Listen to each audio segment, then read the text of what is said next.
வணக்கம். அன்பார்ந்த அனுக்கிரகம் தமிழ் சேனல் நேயர்களுக்கு உங்கள் ஜோதிடர் ஜே.எம்.எஸ். சந்திரமௌலியின் பதிவு. இந்த பதிவில் செவ்வாய் கிரகம் கடகராசியில் வர்றாரு. கடகராசியில் செவ்வாய் நீச வீடு.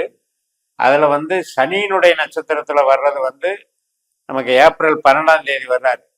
மே 12ஆம் தேதி வரைக்கும் அந்த 30 நாட்களில் செவ்வாயினுடைய பலன்கள் நமக்கு எப்படி இருக்குங்கிறத தொடர்ந்து 12 லக்னத்திற்கும் பார்க்கணும். சிம்ம லக்னத்திற்கு இந்த செவ்வாய் 12ல் வர்றாருங்க. அதாவது ஏப்ரல் 12லிருந்து மே 12 வரைக்கும் 30 நாட்கள் 12ஆம் இடத்துல செவ்வாய் என்ன செய்யும், அதுலேயும் சனியை போல ஒரு வேலை செய்வார். சனி நமக்கு 8ஆம் இடத்துல இருக்காரு. நம்ம ஏற்கனவே நம்ம சிஸ்டத்தில் சொல்கிற மாதிரி 4ஆம் இடம் 8ஆம் இடம் 12ஆம் இடம் தீங்கான ஸ்தானங்கள், கெட்ட பாவங்கள். அப்போ 8ல் சனி, அவரும் சனி நட்சத்திரத்தில் போறாரு. 12ல் செவ்வாய், அவரும் சனி நட்சத்திரத்தில் போறாரு. இப்போ இந்த 2 காம்பினேஷனும் ஒர்க் அவுட் ஆகும். அப்போ இதை நாம் 8 12ல் இருக்கு, கனெக்ட் ஆகிருக்கு, அதில் 2 எதிரிகள் அப்படிங்கும்போது என்னென்ன விஷயத்தில் நம்ம கேர்ஃபுல்லாக இருக்கணுங்கிறத பற்றி பார்க்க போகிறோம். இப்போ சனி நமக்கு உண்மையிலேயே கெட்ட கிரகம், ஆனால் செவ்வாய் நல்ல கிரகம். செவ்வாய் நமக்கு பணம் தர்ற கிரகம், வேலை தர்ற கிரகம், தொழில் தர்ற கிரகம். அதே மாதிரி செவ்வாய் நமக்கு மூளை உழைப்பு சார்ந்த பணிகள், கம்யூனிகேஷன் ஸ்கில்லு, உறவுகள், இதையெல்லாம் டெவலப் பண்ணுற கிரகம்.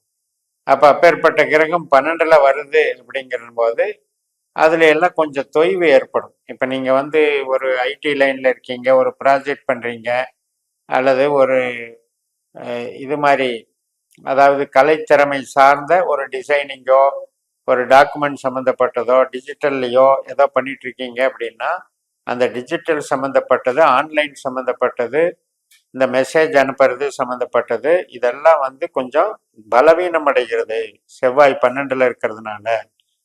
அதில் சனியோட வேற கனெக்ட் ஆகுறாரு. 8ல் இருக்கிற சனிங்கிறவர் 12ல் இருக்கிற செவ்வாயோட கனெக்ட் ஆகும்போது என்ன வரும் அப்படின்னா, ஏதோ ஒரு வகையில் அது ஃபெயிலியர்ஸை கொடுக்கும், அல்லது நம்ம மேலே ரிமார்க்ஸ் ஏற்படும், ஒரு பிளாக் மார்க்கை உண்டாக்கும். யாருக்கெல்லாம் இது நடக்கும் அப்படின்னா, நமக்கு சனி செவ்வாய், மெயினாக செவ்வாயினுடைய திசையோ புத்தியோ அந்தரமோ சூட்சுமமோ நடந்தால் மட்டும் இது நடக்கும். இல்லாதவங்களும் அதை பற்றி கவலைப்பட வேண்டியதில்லை. ரொட்டீன் ஒர்க்கு, அவங்களுக்கு என்ன திசா புத்தி பலனோ அது நடக்கும். அப்போ இது மாதிரி டைமில் நம்ம என்ன பண்ணணும், இந்த ஒரு மாசத்துல சுக்கிரனும் வேற கனெக்ட் ஆகுறாரு சனி நட்சத்திரத்துல. அப்ப சுக்கிரன், சனி, செவ்வாய் இது எல்லாமே கனெக்டிவிட்டி ஆகிறதுனால இப்போ ஆண் பெண் உறவு சம்மந்தப்பட்டது, ஒருத்தர் ஃப்ரெண்ட்ஸு கூட பழகுறோம், அல்லது மற்றபடி திடீர்னு ஒரு கஸ்டமராக நமக்கு அறிமுகமாகி அவங்க பழகுறாங்க, இது சம்மந்தப்பட்டதில் ஏதாவது ஒரு வகையில் இந்த சுக்கிரன் சனி அப்படிங்கிறது கவர்ச்சிகரமான திட்டங்களை காட்டி நமக்கு நஷ்டத்தை ஏற்படுத்தக்கூடும். அதில் கவனமாக இருந்தால் போதும். மெயினாக 8ஆம் இடம் அப்படின்னா கைப்பொருள் இழப்பு அப்படிங்கிறது அர்த்தம். உடைமைகளை இழத்தல், அதன் மூலம் நாம் வருந்துதல், அல்லது ஆரோக்கிய ரீதியாக பாதிக்கப்படுதல், ஆக்சிடென்ட் சம்மந்தப்பட்ட நிகழ்வுகள், பொருளை இழக்கிறது, இதில் மட்டும் கவனமாக இருக்கணும். இது செவ்வாயினுடைய திசாபுத்தி அந்தரம் சூட்சமாக நடக்கிறவங்க இந்த டைமில் கொஞ்சம் கேர் எடுத்துக்கோங்க.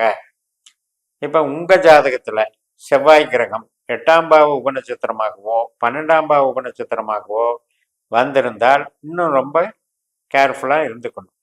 இந்த மாதிரி சமயத்தில் புது காரியங்கள் செய்யாதீங்க. கம்யூனிகேஷன் சம்மந்தப்பட்டது, மூளை உழைப்பு சம்மந்தப்பட்டது, ஒருத்தர் புது நபர்களை நம்புறது, புது இன்வெஸ்ட்மெண்ட் பண்ணுறது, இது சார்ந்த விஷயங்களை கைவிட்டுருங்க. இந்த ஒரு மாதம் ஜம்ப் ஆன பிறகு பார்த்துக்கலாம். சரி, மற்ற விஷயங்களுக்கு எப்படி இருக்கு அப்படின்னு பார்த்தோம்னா, இப்போ நமக்கு பணம், கையிருப்பு பணம் அப்படிங்கிற விஷயம் எப்போவுமே நம்ம ஒரு தொழில் பண்ணால் வரும், அல்லது ஒரு வேலை பார்த்தா வரும், அல்லது ஏற்கனவே சேமித்து வச்சுட்டு இருந்தால் அந்த பணம் கையிருப்புங்கிறதுக்கு பாதிப்பு இல்லாமல் போயிருக்கும். இப்போ ஒரு நீங்கள் டெபாசிட் பண்ணியிருக்கீங்க, அதுக்குண்டான இன்கம் சோர்ஸு, அதில் எல்லாம் ஒரு பிரச்சனையும் வராது. கையிருப்பு பணத்துக்கு நல்லா இருக்குது, குடும்ப சுகத்துக்கு நல்லா இருக்குது. மெயினாக கம்யூனிகேஷன் சம்மந்தப்பட்டதில் கொஞ்சம் ட்ரபுள் இருக்குது. இடம் மாறுறது, டிரான்ஸ்ஃபர் ஆகிறது, இடம் விற்கிறது, ஒரு டாக்குமெண்ட் சம்மந்தப்பட்ட பிரச்சனை, அக்ரிமெண்ட் சம்மந்தப்பட்ட பிரச்சனை, இதுல எல்லாம் கொஞ்சம் கேர் எடுத்துக்கோங்க.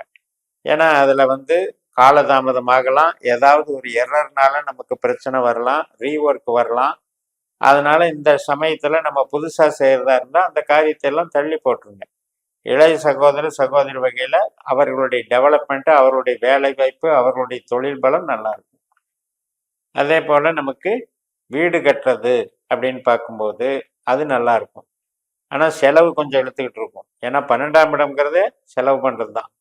வீடு கட்டுறதுக்கு வந்து அது பலமா வேக வேகமா வேலை நடந்துட்டு இருக்கும். அதுக்கு தகுந்த மாதிரி செலவு கொஞ்சம் கூடுதல் பட்ஜெட் போயிட்டு இருக்கும். இடம் வாங்குறதும் அப்படித்தான், வாகனமும் அப்படித்தான். அதனால இப்ப நம்ம ஒரு உற்பத்தி சார்ந்த இயந்திரங்கள் வாங்குறோம், பொருள்கள் வாங்குறோம், ஒரு ஃபேக்டரி நடத்துறோம், அதுக்கு மிஷினரி வாங்குறோம், அதுக்கும் இப்ப சாதகமா இருக்கு. ஆனா இப்ப குழந்தைகள் சம்பந்தப்பட்ட விஷயத்துல ஜாக்கிரதையா இருங்க. ஏன்னா 12ஆம் இடம்ங்கிறது குழந்தைகளுக்கு ஆகாத ஸ்தானம். அப்ப அவங்க தேவையில்லாம தங்களை வருத்திக்கிறதோ, அவங்க ஏதாவது ஒரு ஹெல்த் இஷ்யூஸ்ல மாட்டிக்கிறதோ, அல்லது அவங்களுக்கு ஏற்படக்கூடிய சங்கடங்கள், சஞ்சலங்கள், அவமானங்கள் இது மாதிரி வேலை செய்யறதோ நடக்கும். இப்ப நமக்கு 6ஆம் இடம்ங்கிறது வேலை. அந்த வேலையில சில பேர் இப்ப வேலை மாற்றம், வெளிநாடு வேலைக்கு போறது, 2வது இடத்துக்கு வேலைக்கு போறதுக்கெல்லாம் சாதகமாக இருக்கு. திருமண உறவுகள் சார்ந்த விதத்துல கொஞ்சம் கவனமா இருக்கணும். ஏன்னா 8, 12 வேலை செய்யும் போது பேச்சுனால பிரச்சனை வரும். 2 பேரும் பிரியறதுக்கு உண்டான வாய்ப்புகள் உண்டு. இல்லது ஹெல்த் இஷ்யூஸ் வரும். அதனால கொஞ்சம் இந்த 8, 12 அப்படின்னு வந்தாலே உறவுகள் சார்ந்த விஷயம். அது வந்து கணவன் மனைவி உறவா இருக்கலாம், தகப்பனார் சம்பந்தப்பட்ட உறவா இருக்கலாம், சகோதர வழி சம்பந்தப்பட்ட உறவா இருக்கலாம். அதையெல்லாம் கொஞ்சம் ப்ராப்ளத்தை பார்த்துக்கணும். இப்ப நம்ம லக்னத்துக்கு பூர்வீகம், தந்தை வர்க்கம், குலதெய்வம் இந்த மாதிரி விஷயங்கள் இந்த 1 மாசத்துக்கு வந்து சாதகமாக இல்லை. அதனால அதுல கொஞ்சம் ஒரு மைண்டு வந்து இன்வால்மெண்ட் வந்து குறைச்சிக்கோங்க. இப்போ ஒரு ஆராய்ச்சி கல்வி படிக்கிறீங்க, ஒரு வெளிநாடு தொடர்பான கல்விக்கு போறீங்க, இது மாதிரி சம்மந்தப்பட்டதுக்கு இப்போ தடை இருக்கிறதுனால அதை நம்பி இப்போ வந்து டைம் செலவு பண்ணாதீங்க. அதுக்கான ஈடுபாடுகள் பண்ணும்போது நமக்கு அதில் வந்து ஒரு ஏமாற்றம் ஏற்படலாம். அது மாதிரி தான் நம்ம மார்க்கெட்டிங், மேனேஜ்மெண்ட்டு, ஐடி லைனு இது சம்மந்தப்பட்டதில் உயர் அதிகாரிகள் கிட்ட தேவையில்லாமல் ஒரு வாக்குவாதங்கள், அவங்க வந்து நம்மளை பிளேம் பண்ணுறது, இது மாதிரியான சூழல்கள் உண்டாகும். இதெல்லாம் நமக்கு வந்து நம்மளுடைய அறிவு சார்ந்து வேலை செய்கிறோமோ, ஸ்மார்ட் ஒர்க்காக நம்ம இன்சார்ஜ் எடுத்து பண்ணுறோமோ, ஒரு கலைத்துறையில் இருக்கிறோமோ, அட்வர்டைஸ்மெண்ட்டோ இது மாதிரி ஏஜென்சி டைப்லேயோ, ஒரு கமிஷன் துறையிலையோ, ஒரு கன்சல்டிங் பிஸ்னஸ்லேயோ இருக்கிறோமோ, இந்த காலகட்டம் கொஞ்சம் டஃப் பீரியடாக இருக்கும். உற்பத்தி சார்ந்த தொழில் பண்ணுறவங்களுக்கு அலைச்சல் இருக்கும், கொஞ்சம் ஹார்ட் ஒர்க் பண்ண வேண்டியிருக்கும். ஆனால் ஒர்க்கில் பாதிக்கு வராது, ஒர்க்கு இல்லைங்கிற சூழ்நிலை வராது. ஒர்க்கு நடக்கும், ஆனால் நமக்கு டயர்ட் ஆகும். அதே மாதிரி தான் உறவுகள்னால நமக்கு மன சங்கடங்கள் ஏற்படும், வலி வேதனைகள் ஏற்படும். அப்படிங்கிறனால ஜாக்கிரதையாக இருக்கணும். இப்போ நம்ம ஜனன ஜாதகத்தில் இந்த செவ்வாயினுடைய திசாபுத்தி அந்தரம் வர்றவங்க மட்டும் இதை கான்சென்ட்ரேட் பண்ணிக்குவாங்க. மற்றவங்களுக்கெல்லாம் இது சும்மா லைட் எஃபெக்டாக போயிடும். உங்கள் திசாபுத்தி நல்லா இருக்கிற டைமில் இதனால் வந்து இப்படி நடந்துருமா அப்படி நடந்துருமான்னு பயப்பட வேண்டியதில்லை. இது எல்லாமே வந்து ஜோதிட பற்றிய பலன்களை நாம் தெரிந்து கொள்வதற்காகத்தான். அப்படியே வந்து சிம்ம லக்னத்தில் இருக்கிற 80 கோடி 70 கோடி பேர்களும் மக்களுக்கும் எல்லா வயதினருக்கும் இதை அப்படியே நம்ம அடாப்ட் பண்ண முடியாது.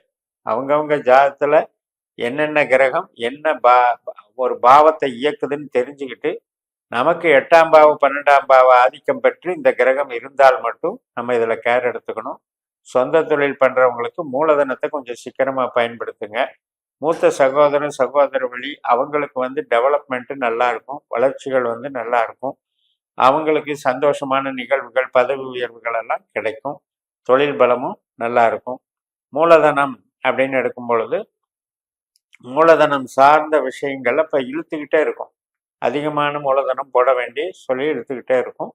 அது நீங்கள் வந்து உங்களுக்கு என்ன நெசசிட்டி, என்ன தேவை அப்படிங்கிறத கருத்தில் கொண்டு அதில் நீங்கள் ஈடுபட்டீங்கன்னா அது வந்து சிறப்பாக இருக்கும்.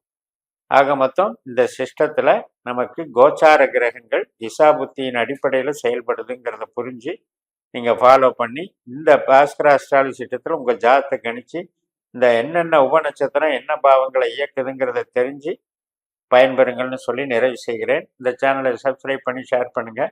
உங்கள் தனிப்பட்ட ஜாதக பலாபலன்களை என்னுடைய வாட்ஸ்அப் நம்பரில் தொடர்பு கொண்டு பலன் பெறுங்கள். உங்களிடமிருந்து விடைபெறுகிறேன். உங்கள் ஜெயம்எஸ். நன்றி, வணக்கம்.